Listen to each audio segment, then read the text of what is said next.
Welcome to the Magical Salon, where two regular people, Amanda and James, explore mystical ideas and big questions.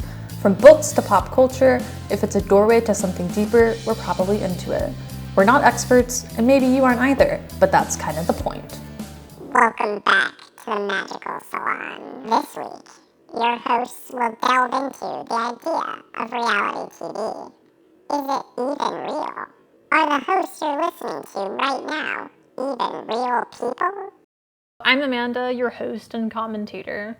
And I'm James, your reality TV co-host. In this episode, we're exploring the power and draw of reality TV, ultimately wrestling with the question of whether any part of reality TV can be considered real.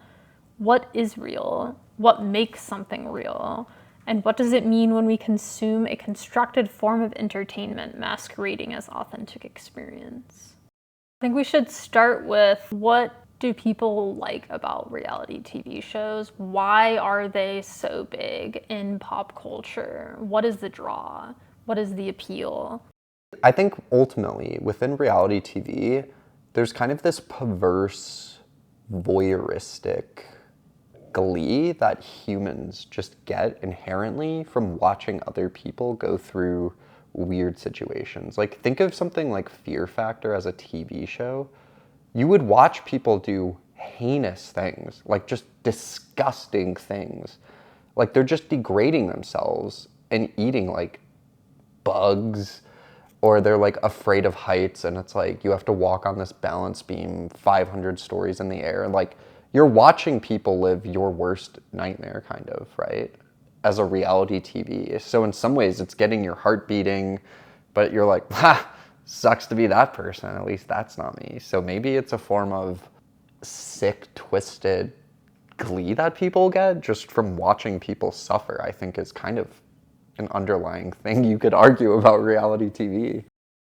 I think that's part of it, at least for a segment of reality TV. Because I was also thinking about Fear Factor, and just, there are extreme competition shows, is how I would describe Fear Factor. There's even Alone, like the show Alone, where they drop people in the middle of a forest and they have to survive on their own with nothing except for maybe like a couple of tools that they're allowed to bring.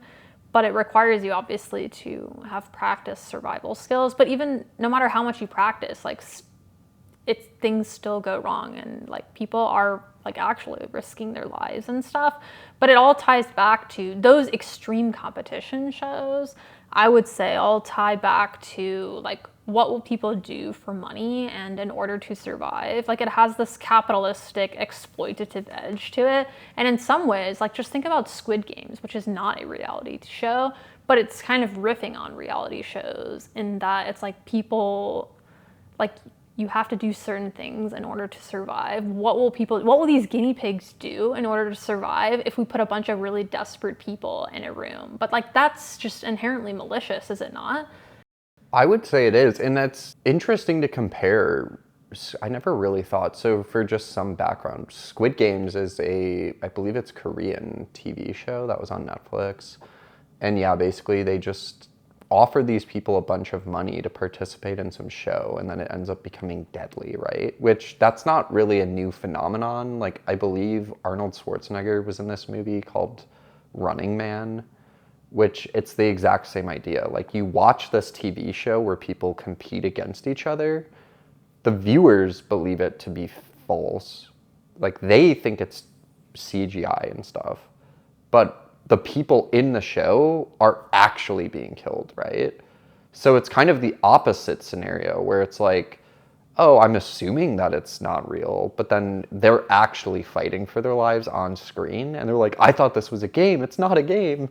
Like, it becomes more real, which, that's kind of a weird inversion it happens in that movie, right? Not in reality. In reality, it is fake, to the point where you have to question, is anything real? To your point, the money aspect is interesting because they are doing all of these abhorrent things or suffering in pretty bad ways most of the time. Even Survivor, people are like starving because they still are eating beans for 30-something days. People lose a ton of weight, their body, like, they're giving up a lot. They're quitting their jobs in some cases to go on these shows.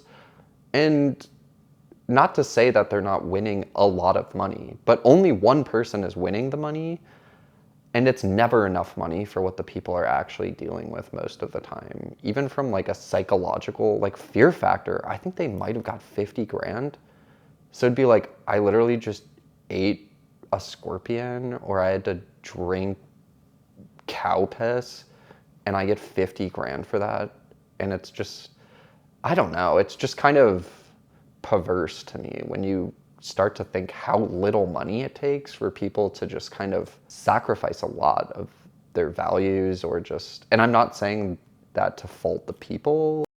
Well, I would say that's true, like I said, of a certain portion of reality shows, specifically certain kinds of competition shows. I think that's kind of what it, because there's other competition shows like a cooking show or whatever, where you don't have to do anything bad. Like, you don't have to conquer a fear or anything like that. You don't have to starve to death or practically starve to death in order. But so I think it's a certain part of within the large spectrum of reality TV. But I think there are other reasons that people like reality TV. I think two main sort of reasons that I was kind of thinking about. One, it kind of gives you a social connection. Like, I remember when I was growing up, like, everybody watched American Idol.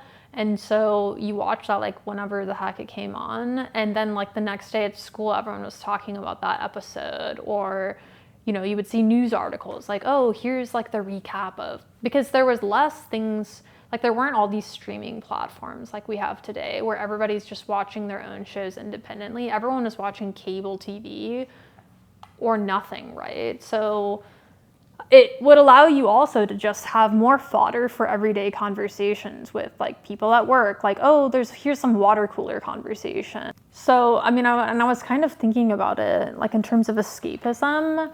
Like, what really is escapism? If you're seeking escapism, are you not seeking no mind or the erasure of the self or the ego? Like, people turn to books and TV to sort of forget about their own problems, and, like, in some ways, their own self recedes, and then all they're doing is sort of like living in this show, book, or movie, or whatever the case may be. Like, you could just as easily turn to spirituality, could you not? I think you could, but I actually think reality TV is a different element, because I would agree with what you said for media like books where you have to read about something. I kind of think reality TV is a different facet. I don't think it's escapism, because in my mind, a spiritual pursuit, a book, there's some degree of creative element on your part as the reader, viewer. From a reality TV perspective, you're very aware, and a lot of people get annoyed with reality TV. Like, people will hate watch. I feel like that term came from reality TV, specifically the Kardashians, right? They were the first show that I can think of that really blew up in terms of purely a reality TV. You just watch rich socialites complain about how nice their car is. Like, they have no problems. If you are relating enough with someone else's problems that you can even forget about your own problems, all you're thinking about is whatever problems the Kardashians are having, is that not escapism? You watch reality TV for an emotional reaction, I think. So whether it's hate watching the Kardashians to just get mad about something, or let's say Dr. Pimple Popper. Some people, like, that's a satisfying show to watch people get deformities lanced and stuff on TV. The thing that's really interesting to me, so much TV is quote unquote reality TV, but everybody acknowledges it's not real. So it's kind of weird to me that they call it reality TV. I think having a camera looking at you does make you automatically act differently, because you're being observed. So there is a performative element to it. But I think the bigger issue with reality TV not being real is that, I mean, reality TV is scripted, and in order to script things, you have to sort of assign people roles. So people become archetypes. They are no longer, like, fully formed and embodied people. So it's in some ways like, oh, they're a nuanced person, but we're distilling them to the villain archetype. Or, you know, maybe they're just like, that's the instigator, that's their role, sort of. So reality TV, I think, has taken an interesting turn. Like now, for most of these reality TV shows, they're sourcing these people from social media. So they're basically influencers who become on reality TV. Like think about the newest Bachelorette is, I can't remember her name, but she's like a Mormon TikToker or former Mormon TikToker. These people on reality TV now are presented as normal, ordinary people that are just like you and I, except for they're not. Most of them are social media stars. They are influencers already, and the show uses their existing fan base to help get additional viewers on the show or whatever the case may be. And then, of course, I think back in the day, it was more the common case was they started the reality show being a nobody, but by the end they could create social media and then become an influencer based on the reality TV show, if that makes sense. That's interesting. So think of it from TV, like from casting, especially The Bachelorette, or Bachelor too. They would say, this is Joe Schmo. He's a doctor, but he's single for whatever reason, but he's a good-looking doctor that lives in LA. Ladies, do you want to date this guy? But now they don't even have to pretend or try to find a person that is a quote-unquote normal person, a regular, real person for the show. Now it's like they're already existing as a performer. They do something online or on camera already. So it's like, so is that even a regular person anyways?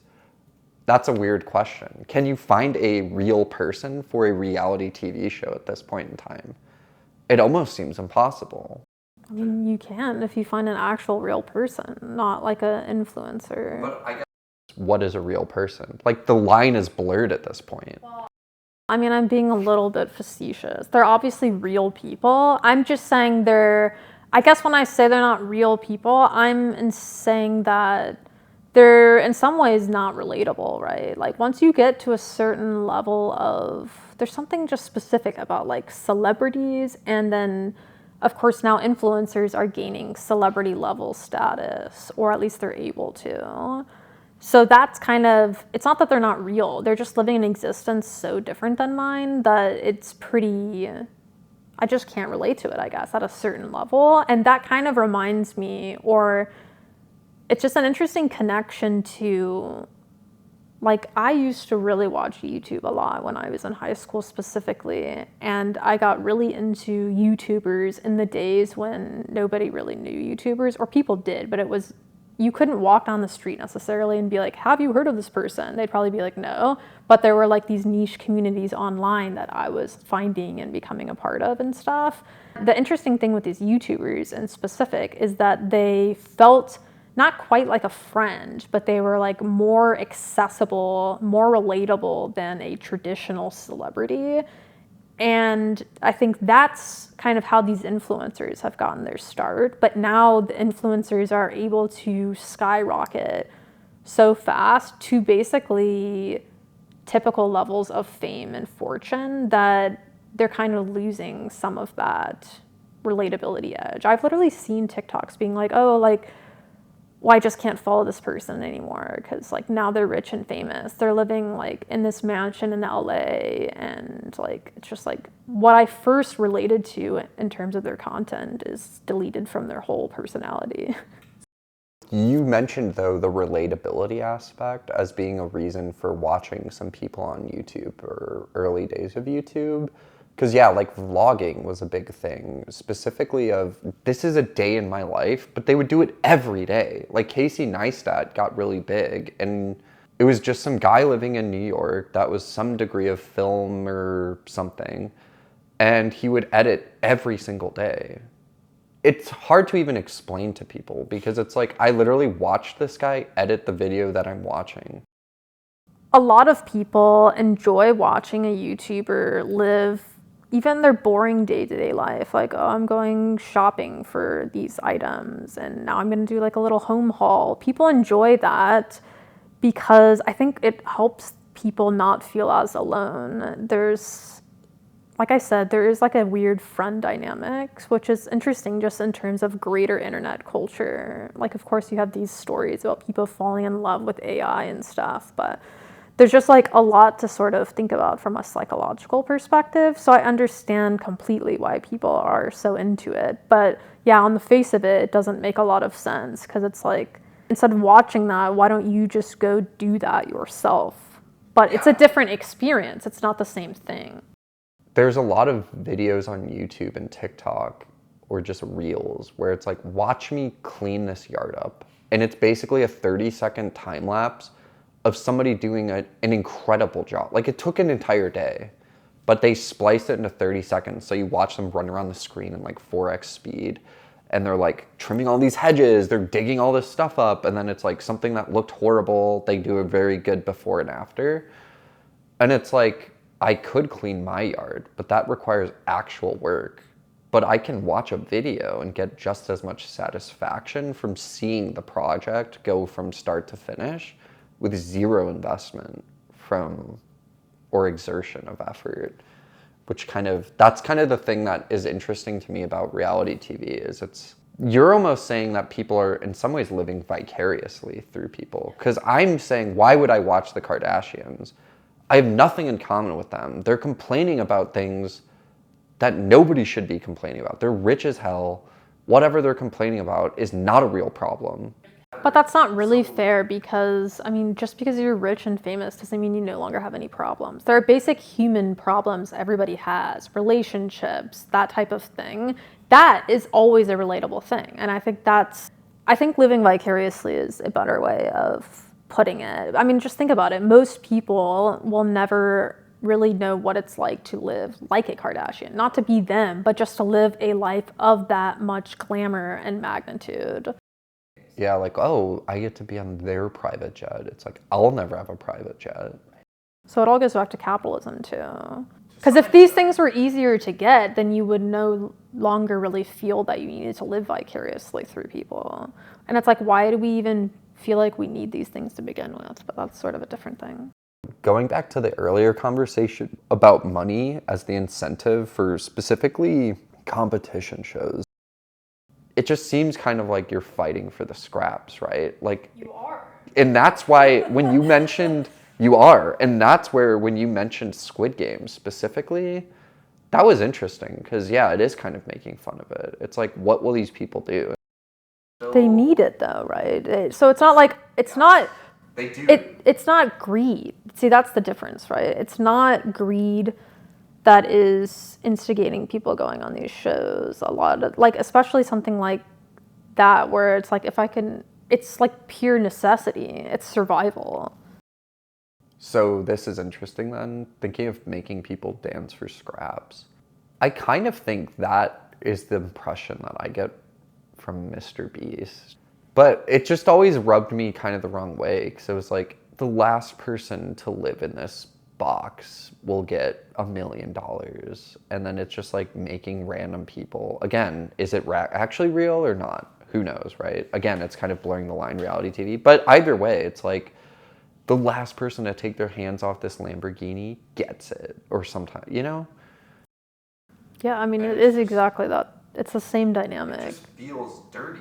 It's because it is. People would say, because people love Mr. Beast, because they're like, oh, he like has all this money and he's giving so much of it away. But it's like, he's not really giving it away. He's profiting off this whole enterprise that he's built, right? So that people seem to kind of forget that aspect. Well, it's exploitation, just repackaged. The network's incentive, like the production standpoint, is to make it as gross as possible.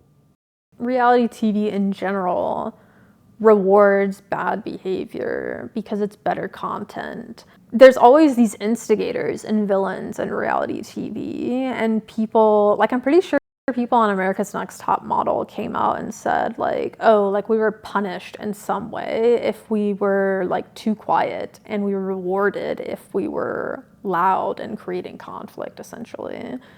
If it's too peaceful, it's boring. It doesn't make for good TV. Like, you need conflict. But it's like, that's rewarding the bad things. It's like causing people to create conflict for no reason, right? And I was also just kind of thinking about like the manipulative aspect of reality TV. Specifically, I'm thinking of, I think it's Temptation Island, right? That's the show where they enter as a couple and then are separated, and like that makes each person watch their partner getting with some new person and basically cheating on them. And that's just toxic, traumatic. That's reality TV at its worst, I would say. It's real couples. Like, you're literally watching people just destroy relationships. It's like, wow, they were together for 4 years and we're gonna get married, and then you're watching them just be like manipulated against each other.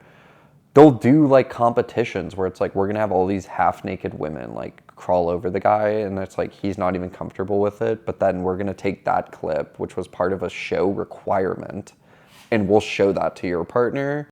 They'll edit it to make it look like he cheated on her, for example. And then it could prompt her to be like, well, he's already cheated on me.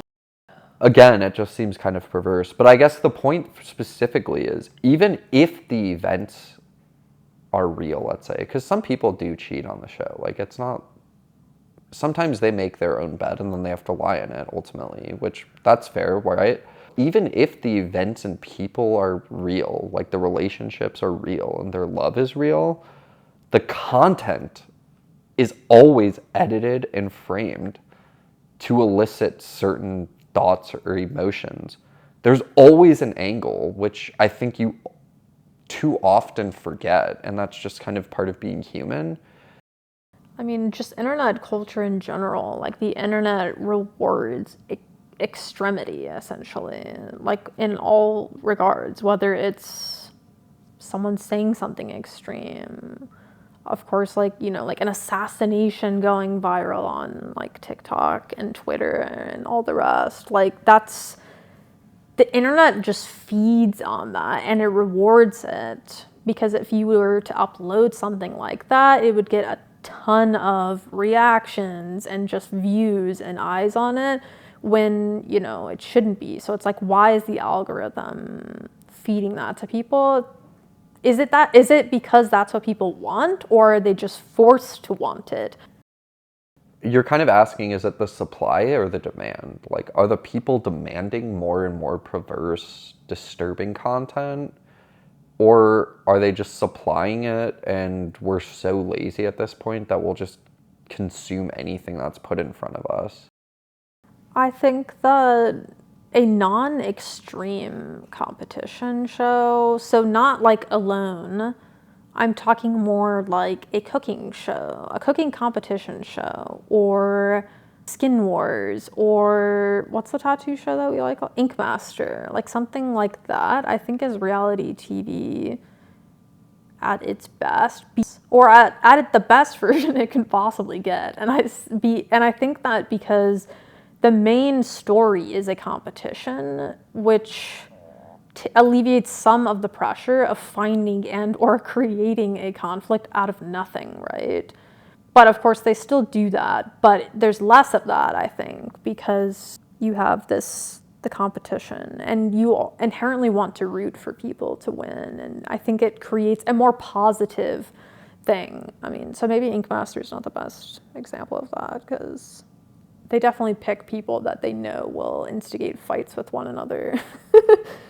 There are good things to reality TV, which I think you did a good job of kind of countering, because there are shows that are just kind of interesting, right? Or they're just Lego masters, like that's reality. Like, they're just building kind of cool stuff. They're not like doing anything disturbing. It's like they're playing with blocks. It's like whatever. But it's interesting, and it's kind of cool to see what people's hobbies are and how they can take it to like the umpteenth level. Like, it's in some ways giving these people that are doing incredible things a platform to kind of show their talent in unconventional areas. Relating to TV, so reality TV And you mentioned a YouTube, internet, TikTok influencer.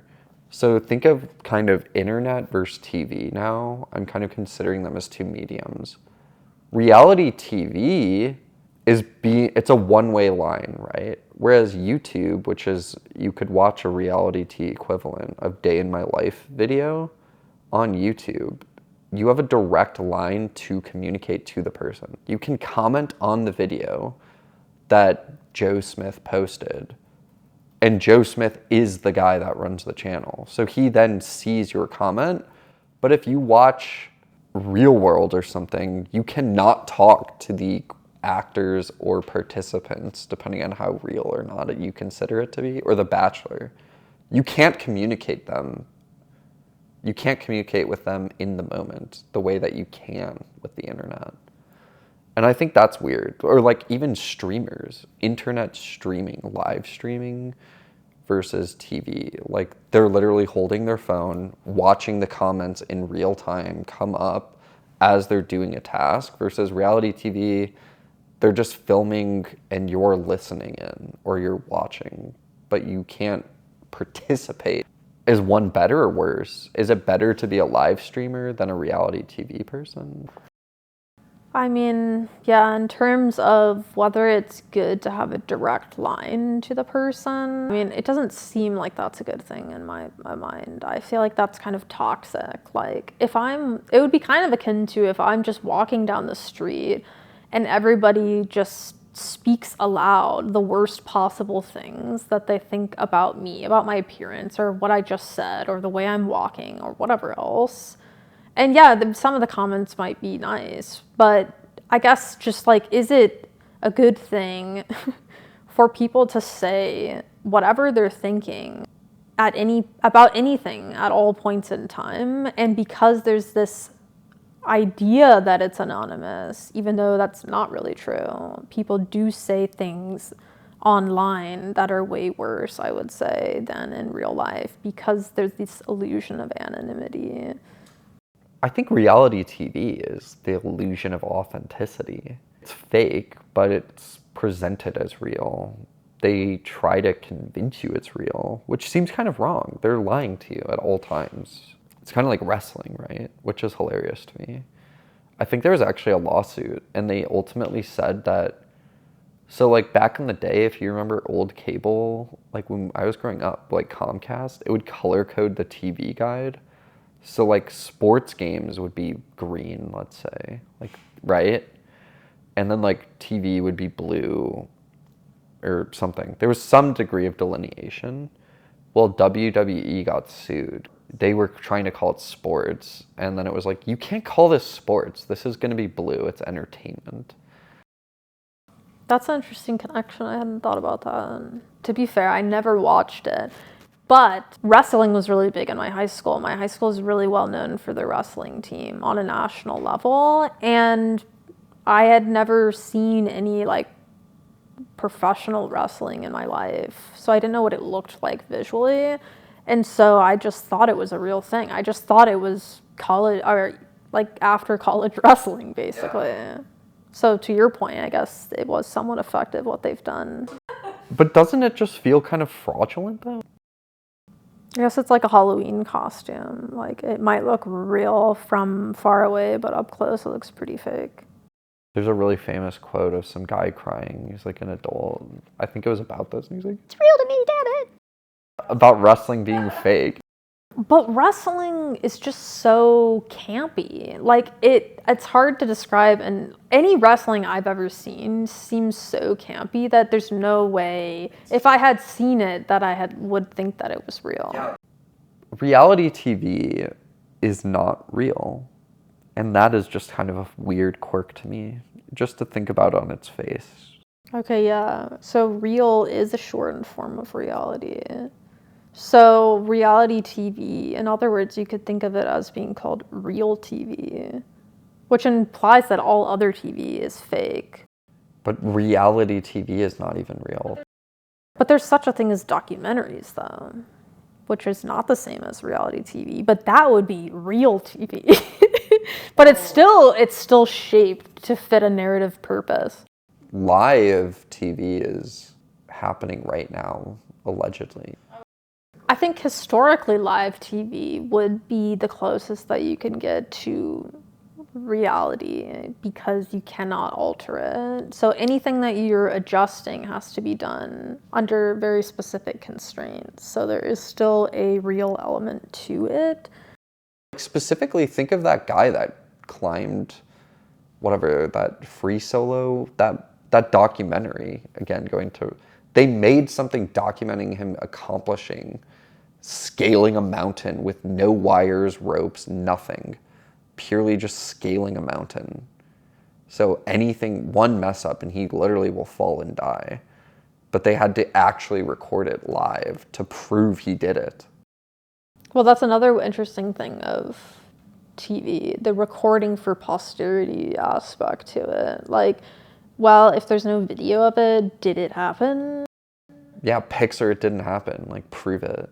Where's the footage? But now you can fake the footage. So how do I ever know it happened is the question.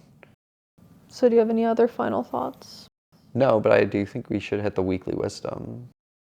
Oh yes, so this is from The Truman Show. We accept the reality of the world with which we are presented. There's like some movies where they do animal violence and stuff and people get really upset. Because people will be upset at something being represented. Sometimes it's fake though, but then sometimes it is real. But then it's like, well, is it better that it's real and you're seeing it, or is it worse? It's worse if it's real, because that means they killed the animal just for the show. And that's where it gets disturbing. Like when you're doing things, kind of going back to the extremity aspect.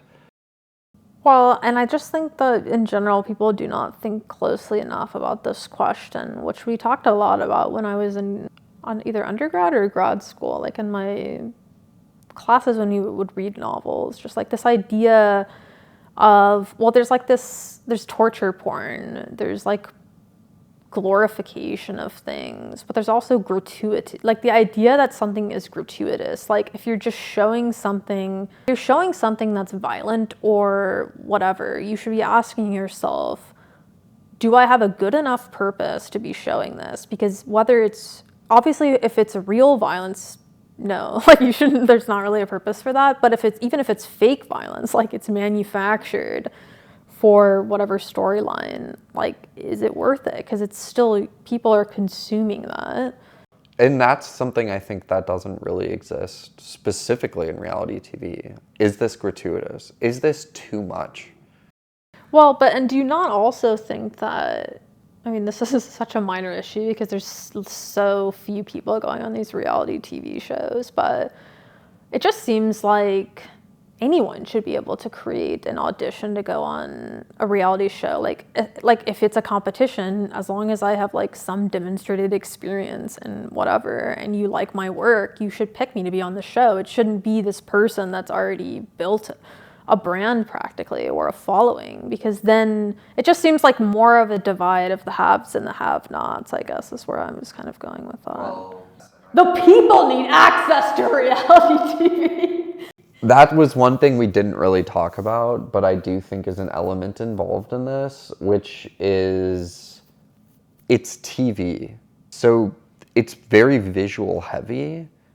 So they always make sure that the people are at least average to good looking. Like the ugly people on reality TV are still like, yeah, that would be like a normally good looking woman or man that you just see at the grocery store. Like they're just kind of a put together person, right? Like they're not Brad Pitt or anybody like super amazing in their prime, but they're just a normal good looking dude. They're easy on the eyes on all of these shows. To be truly real, you would probably just get on a bus and be like, okay, you guys are all on this show. Well, that would imply that there's such a thing as a meritocracy, which there's not, obviously. Because then your work alone, if I was an amazing fashion designer, my work alone should pivot me to being on the show. But if I'm ugly, they're going to be like, no, you can't be on the show because no one wants you on there. But that's... It's exclusionary inherently. The crazy thing, though, some of these reality TV shows do not age well. Like, to your point, was it America's Next Top Model? We were watching, like, old versions. They were doing blackface. well, that was messed up. But I'm saying they were just like, she's too fat for this. And like, mind you, none of these women are fat. And they're like, you need to lose weight, honey, if you're going to be in this industry. And it's like, that woman weighs 90 pounds sopping wet. Like, what are they talking about? Right? And it's just like watching it and they're like, oh, well, that's the industry. But that's kind of the other thing where maybe that is more real in some ways, because the people doing the production are probably more ruthless than that because they're not on camera saying it, which is even more disturbing if you think about it. Well, yeah, it's way worse in real life. But I think that, like, if it was a documentary, they would be, like, showing it in order to critique it. But because it's a reality show, it's more like they're just perpetuating it. Tune in next week to the Magical Salon. Who knows what your hosts, Amanda and James, will be up to that week.